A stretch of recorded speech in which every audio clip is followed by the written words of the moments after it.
เจ้าสมบ่ได้เมียพี่บ้าบัดนี้ บ่ได้เบิ่งเลย บ่ เอาเลยตอนนั้นบ่ได้เบิ่งเอา ตอนนั้นบ่ทันละเป็นเนาะมันอยู่ไปโดนๆแล้วมันเป็นเริ่มเป็นบ่ มันก็บ่ได้สงสัยตอนนั้น เป็นบ่ได้สงสัยคิดว่าเพิ่นหัวมวนว่าซั่นซะ เพราะเพิ่นอารมณ์ดี เอาแล้วช่างแต่สิเป็นนี่นะแพ้โอ้โหว่ามันคนดีนะคิดว่ามันดีผมไปเบิ่งมาดีของ1 บาทของ1ก็ย่าแล้ววันชิ้นมันขึ้นแต่วันชิ้นแต่ว่า โอ้ยขึ้นมันสิ้นน่ะนะขึ้นแต่วันสบายดีเบิดสู่คนมื้อนี้ พามาเบิ่งว่าสุกเพิ่นสีหลอมหัวผักทุกคนเบิ่งปุ๊ อันนี้ตัวนี้นะใช่ตัวนี้นะแพ้ ส่วนนางแพร่ โอ้ อีนางแพร่สมาบ่เฮ็ดสมานอนอยู่ฮะ น้ำมัน จะเสียงานแล้วนี่ฮะเอาบ่ กัดขาด กระลุกโอ้ยอันรอมาหูอ่ะกระลำมันรอมาหัวมันตลกบ่เดี๋ยวนี้นะไอ้เนี่ยแพ้ ไม่มาดูอ่ะฮัน สุดเชี่ยงโอ้ย ยังแดดๆอยู่นี่ก็พากันมาถั่วมาต่อนะ วันแรกหัวเห็ดเทิงบนทะเลหัวไอ้มึงใส่ปลูกผักปักธง ยังใส่ละปลูกพักจนไหนบักลายแล้วเนาะ โอ้ยนักแข่งวันยากะลีเปิดเลย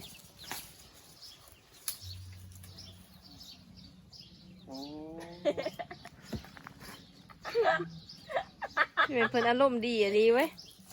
นักแข่งมันชินเอาลง ไก่แล้วบอกไก่ชอบมันซินหรอบอ มันนั่นชินหาเบ้าหัวมันมือบ อมันได้ชิน8โอ้ยหายเลยมาเลยมึงจับอะไรกันกระหายหมู จับอีหยัง จับมันมันคือหายเห่า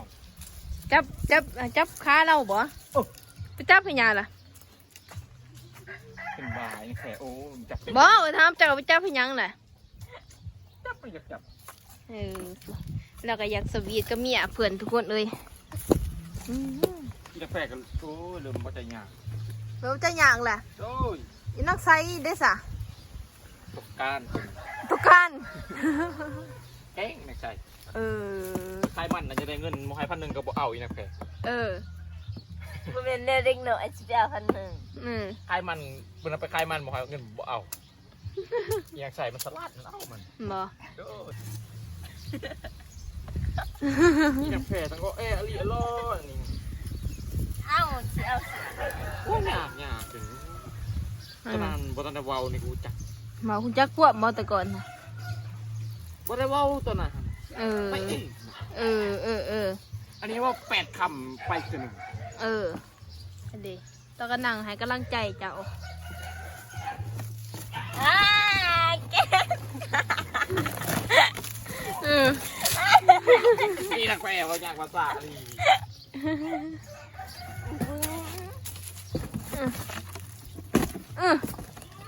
มักหยอกหมู เก็ดมันขาดเลยเห็นหรือเปล่า อันนี้แหละเด็กหน่อยง่าย นิดหน่อยนี่เบายาก เพราะยาก นั่นดิ อีนักแข่งไปเบิ่งมักคือเด็กหน่อย เอาก็เด็กหน่อยแต่ว่าเดี๋ยวผู้ใหญ่ป่ะสะ อายุหลาย ฮะอายุหลายเลยแต่ตัวยังน้อยอยู่บ่คือสิซ้ำนี่แหละสามีเจ้าบ่ใหญ่บ่สูงน้ำหมูดอกเตี้ยตอดกอดอยู่นี่แหละ ไปตลาดมื้อน่ะเพิ่นถาม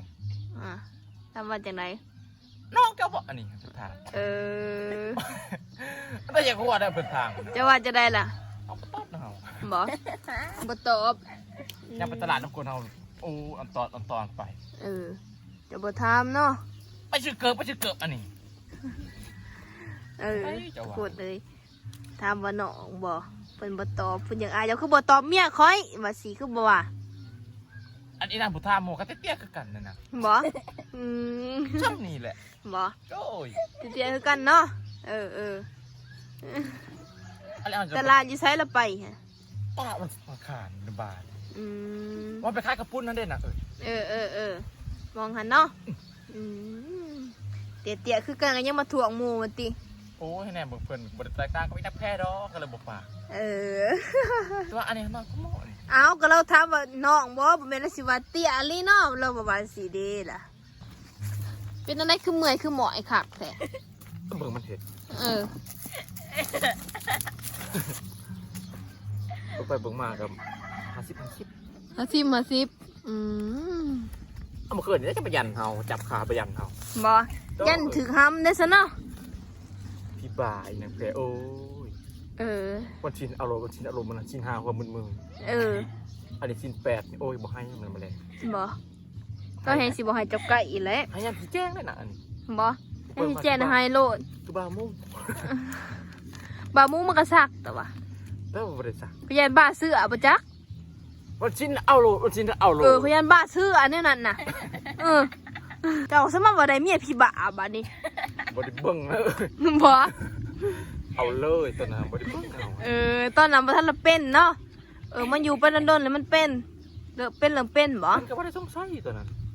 เป็นบ่ได้สงสัยคิดว่าเพิ่นหัวมวนว่าซั่นซะ เพราะเพิ่นอารมณ์ดี ว่าเพิ่นอารมณ์ดี ผมไปผมมานักคืนนํมือ นั่นดี ว่าอันเฮาเว้านี่มันหัวหนังเด้อ โอ้ย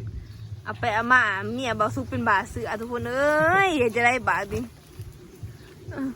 ไม่ใช่บอกจังได๋วันนั้นไปฟาดไปโกมันมันน่ะบ่อย่าหัวบ่หัวมึน บ่อย่าหัวแห่งหัว โดย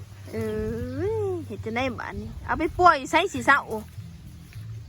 ฮะ คนอันนี้พวกมันก็บ่เศร้า นั่นดิ โอ้ให้ว่าหัวเด้อ แห่งหัวแห่งหัว โดย เฮ็ดจะได้บาทนี่มีแต่บ่เว้าแหละ เอาโอ้อุกใจมัน มีแต่ว่าเว้าแล้วมันจังบ่ได้หัวอันนั้นนี่บ่จังว่าเขาว่าได้เมียเด็กน้อยกับบ่เบิ่งเอาบ่เบิ่งนักขึ้นนั่นน่ะคำนี้เล่นเลย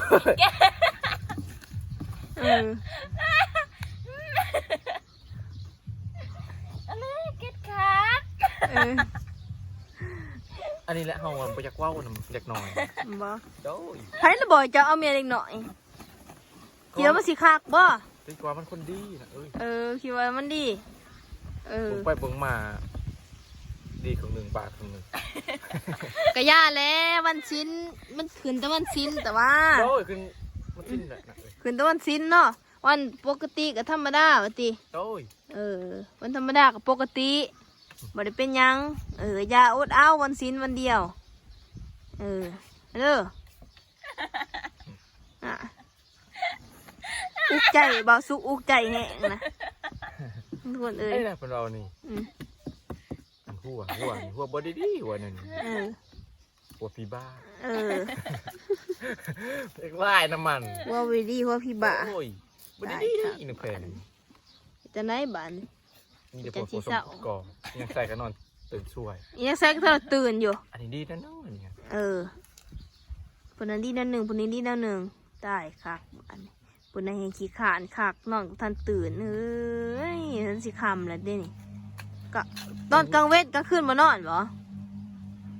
มันนอนนะ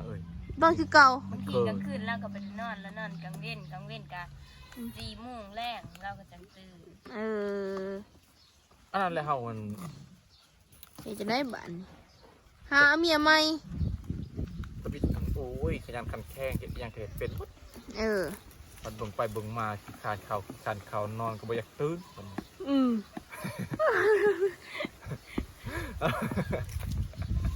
น้องก็บ่อยากตื่นแล้วเนาะ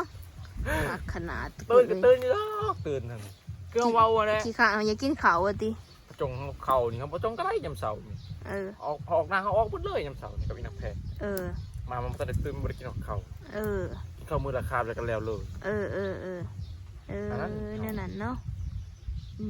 ดีแต่ว่าอย่าบ่เปลืองเขาเปลืองน้ำ2 คนกับ2 คนนั่นนี่เอาไปบ่งมาติดก็ว่าตัวเองได้ดี2 คนว่าได้เมียเด็กหน่อยว่าได้ดีแล้วเมีย2 คนโอ้ยไปก็จักว่าไปก็ว่าอยากได้บ่ไปบ่งมามันบ่เป็นตานะใครอันนี้มันเป็นวันชิ้นอันนี้ขนาดเป็นคู่มืออันนอนตึกช่วยน่านางแพ้เนาะนะมีแต่ผู้ผสมประกอบเนาะ บ่จักล่ะ ปูเนี่ยใครแน่เป็นแต่มันซินเอาปะเจ้าแล้วสับเป็นบ้านไหนเจ้านี่ฮะบ่บ่สุก อ้าวครับเปิดเพลง อ้าว ไม่ได้เปิดเพลง เอาตายขากบัดนี้กดเลย น้องแฟนเนาะ ชมบอกพวกเจ้าเอากันหะแล้ว ตัวเฮามันบ่ได้เป็นคือมันเฮามัน ถือกันแล้วพวกเจ้าเอากันเขากันแล้วชมมาเป็นผัวเป็นเมียกันแล้วกดเอ้ย นี่แฟมื้อนั้นพาไปซื้อเครื่องมื้อนั้นไปเห็นแม่น่ะเข้าหู ฮะเพี้ยนได้อีหยัง แม่น่ะเขาตั้งไว้ในห้านไปหัวขวัญเขา อีหยังล่ะ โอ้ แม่งอีหยังเลยเราไปหัวควันฮะ แมวต้องเป็นเด็กสีด้วยนะแมวปั่นเฮ็ดจังซี่ โอ้ นั่งหัวบน บ่แมวนักกวักเขาหรอบ่ แมวต้องเป็นจังซี่ด้วยนะ เราไปนั่งหัวควัน โดย ไ ไอ้หัวขวัญเขาโอ้ อีน้องแพะนี่บ่นักหนาได้ขอว่าได้ฝาเอาไปปวดเด้อเข้าท่านน่ะเขาบ่ได้ว่าอิหยังบ่ซะ อันนี้ห้องหมอบ่ครับอันนี้ บ่เอาเฮ็ดจะได้สบัดนี้ ขณะเขานั่งเว้าน้ำกองเนี่ยมันก็ยังหัวมันไม่ได้จากหัว ขนาดกับเสียงเพลงขนาดกับเสียงหมาเตียงกันเขาอยู่คือกลางอะไรแฟนเนาะ ทุกคนเลย แม่จับไปเห็ดถึกเสียดบะแล้วขึ้นกับประจัก เรียกว่านะ เดี๋ยวมันก็หัวดิเนี่ยทางแนวบักน้ำมันหัวด้วย วะ บักน้ำเลย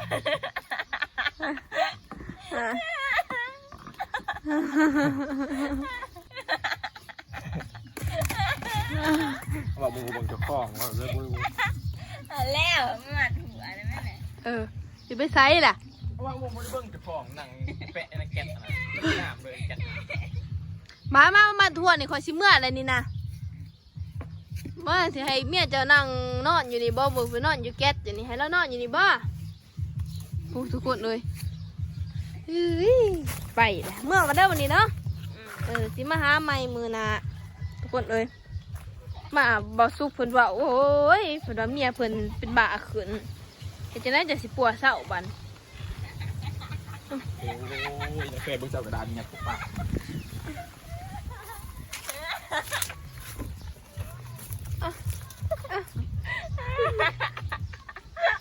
เอาแล้วนี่นะแฟนเป็นหนักขึ้นนะมือคำแปลงเป็นเอาใช่เลยนะแฟนเอาเลยนี่คำยังเป็น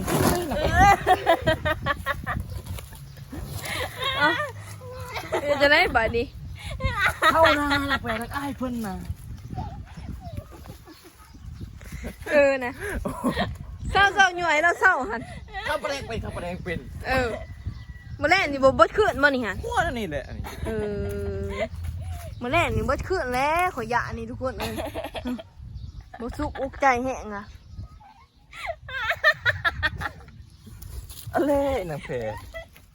เป็ดเอาหนังนั่น จะได้บัดนี้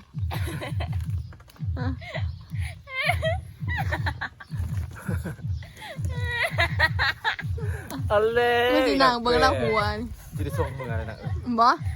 ส่วนละเมื่อห้ามพอห้ามแม่เราแล้วเป็นแห้งแหละ เข้าไปอยู่เลยนะเอาเลย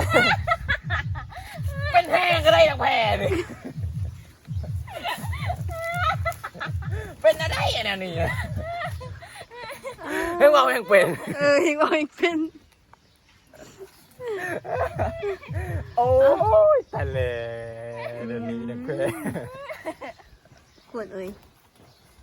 หมูแรงสิมาจอบแล้วใหม่เด้อบ่แรงสิเป็นคือเก่าบ่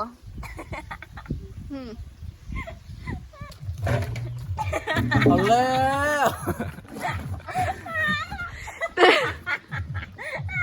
ช่างแต่สิเป็นนี่นะแพงเอาเลยแกะแนมบะปะบะวาให้ได้หนังมัน ก็สิจักบูกันแหละ ปะหนัง ป้าโหลด ผู้ปะมันอ่ะยังมันเลย ผูกโหลดนะ ไปแหลมไปห้วยสิบ่ได้เด้ อันนี้มัน18อันนี้ฮะ บ่เลยเป็นนักแน่เนาะ มันสินหากับหัวคือกันแต่ว่าหัวบ่ได้แห้งปานนี้ อืม มันสินเอามันสินเอา นี่แต่ว่าเราหัวเราบ่หายเนาะเป็นบาหัว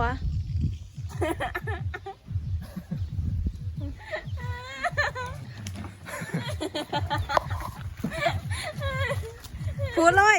แล้วสิแลน เข้า นะ หน้าหนังแผลแล้ว เอ้าบ่ป้าเลยเนาะแก๊สนี้เนาะ โอ้ยหลายไปแล้วซ้อนหลายไปแล้ว